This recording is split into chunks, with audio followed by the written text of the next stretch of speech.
Bom dia, Never Hodlers. 1º de agosto e a atenção do dia é esta. A Tether lucrou 1,5 dólares bilhão no segundo trimestre, enquanto o Bitcoin segue em bottom phase. A pergunta é se esse dinheiro entra no mercado ou fica rendendo treasury. E o que torna isso irônico do ponto de vista estrutural é exatamente isso. A mesma taxa de juros elevada que comprime o apetite por risco cripto é o que está gerando o lucro recorde da Tether sobre seus treasuries. Então qual é o mecanismo aqui? Por que o lucro de 1,5 dólares bilhão da Tether não está voltando para o mercado cripto? Porque o custo de oportunidade ainda favorece o treasury. Enquanto as taxas estiverem elevadas, manter stablecoins rendendo 4, 5% ao ano é mais racional do que rotacionar para risco, e o dado confirma isso.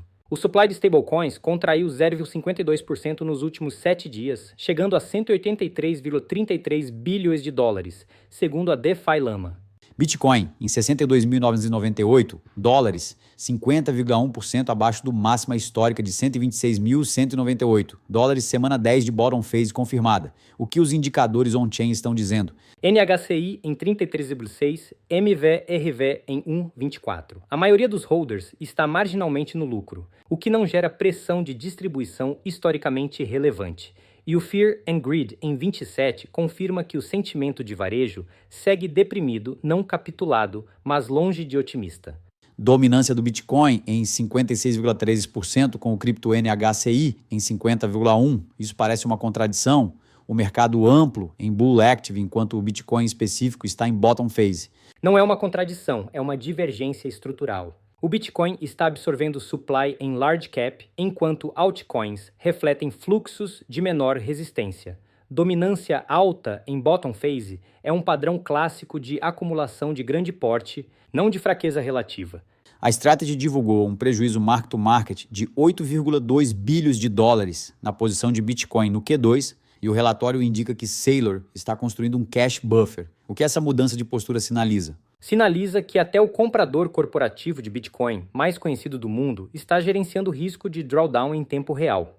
Isso não é capitulação, mas é uma confirmação comportamental de que o mercado está precificando duração de bottom phase estendida, não recuperação iminente. A Galaxy Research revisou para cima o prejuízo ligado a uma vulnerabilidade no hardware wallet Cold Card, agora em aproximadamente 70 milhões de dólares em Bitcoin, e o exploit não exigiu acesso físico ao dispositivo. O risco de segunda ordem aqui é topológico. Holders que perdem confiança na autocustódia tendem a migrar para estruturas reguladas como ETFs. E os ETFs de Bitcoin fecharam julho com fluxo líquido positivo no mês, mesmo com pressão de venda no final de julho, o que confirma que a demanda institucional não abandonou o produto. Circle recebeu um charter de trust no estado de Nova York e o Tesouro Americano sancionou empresas iranianas usando Bitcoin como pagamento. O que essas duas notícias somam ao ciclo? Elas constroem a arquitetura regulatória e institucional que se acumula abaixo de um preço em bottom phase. O charter da Circle fortalece a legitimidade da infraestrutura de stablecoin em dólar e as sanções do Tesouro confirmam que Bitcoin está sendo tratado como instrumento financeiro sujeito a enforcement soberano. Isso é maturidade de ativo, não ruído.